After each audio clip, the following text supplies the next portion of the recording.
Hi viewers, welcome to our channel. ఈ వీడియోలో మనం మెయిన్ గా మాట్లాడబోయే విషయం ఏంటంటే పవన్ కళ్యాణ్ కి ప్రాణహాని. యాక్చువల్ గా మనం గతంలో 2-3 వీడియోల్లో చాలా క్లియర్ కట్ గా చెప్పాం. పలానా ఇష్యూ వల్ల పవన్ కళ్యాణ్ గారు చేసే ప్రతి మంచి పని వల్ల కూడా పవన్ కళ్యాణ్ గారికి ప్రాణహాని ఉంది, ఖచ్చితంగా చంపడానికి కూడా చాలా మంది కూడా ఇష్టానుసారంగా ఎవరికి వాళ్ళే ప్రయత్నాలు చేస్తున్నారని మనం అయితే చెప్పాం. గతంలో మావోయిస్టులు లేక అని చెప్పి పవన్ కళ్యాణ్ అధికారంలోకి వచ్చిన 1 నెల రోజుల్లోనే పెద్ద హల్చల్ చేసింది. ఆ తర్వాత కీలకంగా చూసుకుంటే సెక్యూరిటీలో కొన్ని ఇబ్బందులు అయితే తలెత్తినాయని చెప్పి తర్వాత కొన్ని వార్తలు అయితే వచ్చినాయి. మొన్న తాజాగా ఒక 20 రోజుల కిందట కీలకంగా చూసుకుంటే పవన్ కళ్యాణ్ గారిని చంపేస్తాను, పొడి చేస్తాను, లేదనంటే నీ అంతు చూస్తాను అనేటట్టు ఒక వ్యక్తి మెసేజ్లు చేయడం, కాల్స్ చేసి మాట్లాడడం జరిగింది.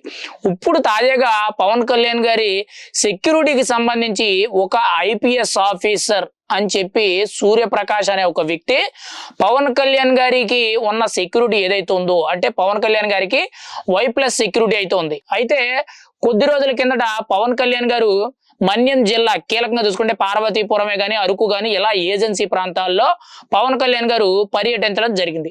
ఈ పర్యటనలో భాగంగా కీలకంగా చూసుకుంటే ఈ సెక్యూరిటీ టీంలోకి ఈ కొత్తగా నకిలీగా జాయిన్ అయిన ఐపీఎస్ ఆఫీసర్ అని చెప్పి సూర్యప్రకాష్ అనే ఒక వ్యక్తి, ఆ ఏరియాకి చెందిన వ్యక్తినంట, ఆ మన్యం ప్రాంతాల్లో ఉండే ఒక వ్యక్తి. గత సంవత్సరం కూడా తనకి జాబ్ వచ్చింది, నేను ట్రైనింగ్ లో ఉన్నానని చెప్పి చుట్టుపక్కల ఉన్న ప్రజలందరికీ కూడా చెప్పుకోవడం జరుగుతుందంట.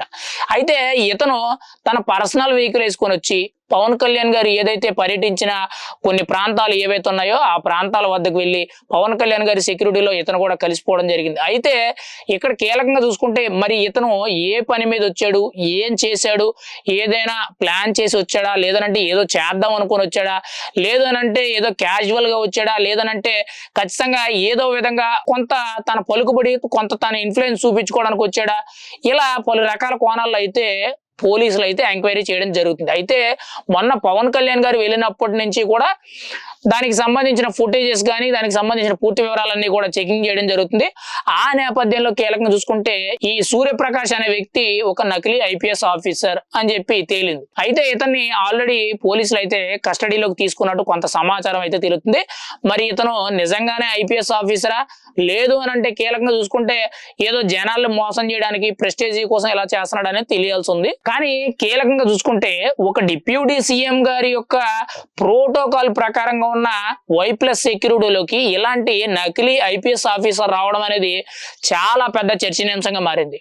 గతంలో ఎప్పుడు కూడా ఇలాంటి పరిణామాలు అయితే చోటు చేసుకోలేదు. గతంలో చూసుకుంటే ఎవరికి కూడా ఇలా చంపేస్తామని, లేదంటే పొడి చేస్తామని చెప్పి ఎవరో బెదిరింపు కాల్స్ చేయడమే కానీ, నక్సలైట్ల నుంచి లెటర్లు రావడం కానీ, లేదనంటే ఇలా సెక్యూరిటీలో కీలకంగా చూసుకుంటే నకిలీ ఐపీఎస్ ఆఫీసర్లు, నకిలీ పోలీసులు జాయిన్ అవ్వడం అనేది అసలు ఎక్కడ జరగలేదు. కానీ పవన్ కళ్యాణ్ వచ్చిన ఈ 6 నెలల్లోనే ఇప్పటికి దాదాపుగా 3-4 ఇన్సిడెంట్లు జరిగినాయి.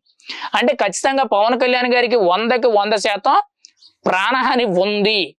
అది తన మిత్రులు అవ్వచ్చు, తన శత్రువులు అవ్వచ్చు, ఎవరైనా కానీ తన వల్ల బాగుపడ్డ వాళ్ళు కూడా పవన్ కళ్యాణ్ గారికి హాని చేయడానికి చూస్తున్నారు. ఎందుకు అనంటే పవన్ కళ్యాణ్ ముక్కుసూటి మనిషి.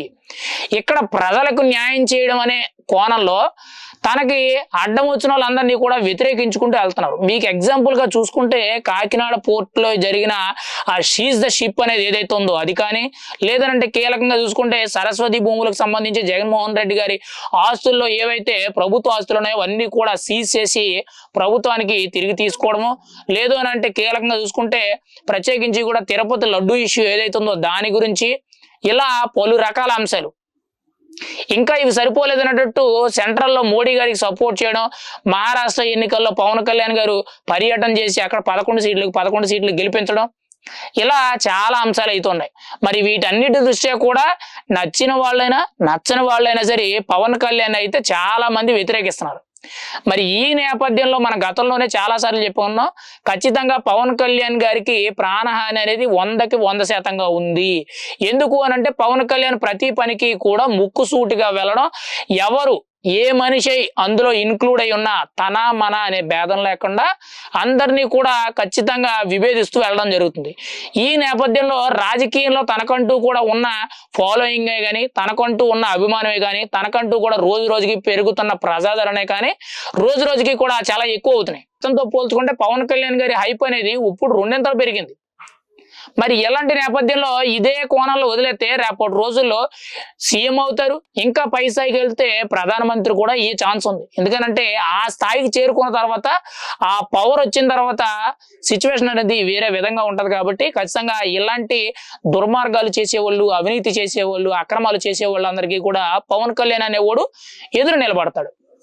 ఆ నేపథ్యంలోనే కీలకంగా చూసుకుంటే పవన్ కళ్యాణ్ అనేవాడిని ఆదిలోనే అంతముంచాలి అనే ఏదైతే ఒక సామెత ఉందో, అంటే మొక్కగా ఉన్నప్పుడే తొలిచేయాలి, అది చెట్టై పెద్ద వృక్షం అయిన తర్వాత దాని జోలికి కాదు కదా, తన వైపు మనం చూడడానికి కూడా భయపడాలి అనేటట్టు ఒక సామెత ఉంది.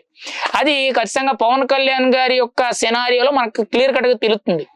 ఎందుకనంటే ఇప్పుడు ఈ డిప్యూటీ సీఎం స్థాయికి వస్తేనే పవన్ కళ్యాణ్ రేంజ్ అనేది ఎలా ఉంది, ఇంతమందిని విభేదించడం జరుగుతుంది. మరి రాబోయే రోజుల్లో సీఎం అయ్యాడు, లేదంటే పెద్ద స్థాయి పొజిషన్ కి వెళ్ళాడు అని అంటే వేరే లెవెల్ ఉంటది. ప్రతి ఒక్కరికి కూడా ఏ పని చేసినా కానీ ఖచ్చితంగా వాళ్ళందరికీ కూడా ఆటంకం వస్తుంది తప్పితే ఎక్కడ కూడా వాళ్ళు అనుకున్న పని జరగదు. వాళ్ళకి కావాల్సిన సొమ్ములు ఏవైతే ఉన్నాయో, వాళ్ళకి రావాల్సిన కాసులు ఏవైతే ఉన్నాయో అవి రావు. అందుకనే పవన్ కళ్యాణ్ గారిని ప్రత్యేకించి కూడా చాలా మంది టార్గెట్ చేయడం అయితే జరుగుతుంది. ఇక్కడ అదే సీన్ లో కీలకంగా చూసుకుంటే పవన్ కళ్యాణ్ కి ప్రాణహాని ఉందనడానికి ఇలాంటి సినారియోలు చాలా కనబడుతున్నాయి.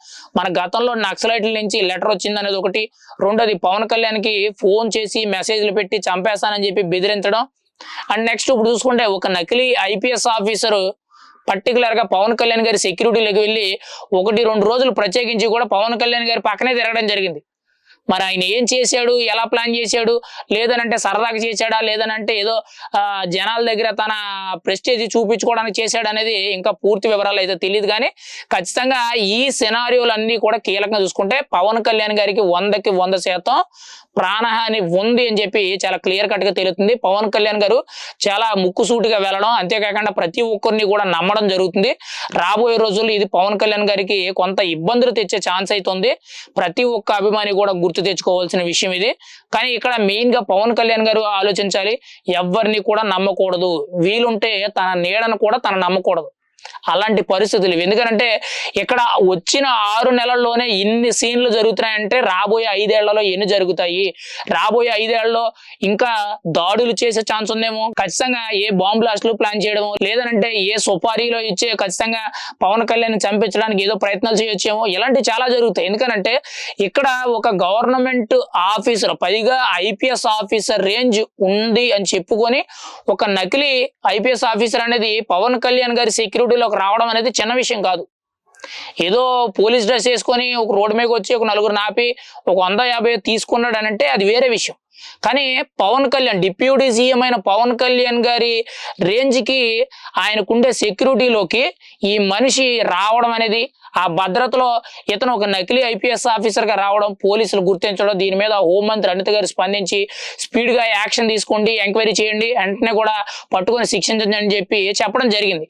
కానీ ఇందులోకి రావడం అనేది చాలా చిన్న విషయం కాదు. పవన్ కళ్యాణ్ గారు ఒకవేళ వస్తే కారు దగ్గర డోర్ తీస్తే మనం నుంచోవడం కష్టం. అలాంటిది పవన్ కళ్యాణ్ గారి సెక్యూరిటీలోకి వెళ్ళాడనంటే అసలు ఏ స్థాయిలో అనేది రెక్కీలు జరుగుతున్నాయి, ఏ స్థాయిలో అనేది ఈ ప్రాణహాని కోసం ఈయనకి థ్రెట్టింగ్ ఉందనేది మనం అయితే అర్థం చేసుకోవాలి. ఖచ్చితంగా రాబోయే రోజుల్లో మాత్రం ఈయన కొంచెం జాగ్రత్తగా ఉంటే మాత్రం మంచిది. లేదు అని అంటే కొన్ని ఇబ్బందులు అయితే ఎదురయ్యే ఛాన్స్ అయితే చాలా క్లియర్ కట్ గా తెలుస్తుంది.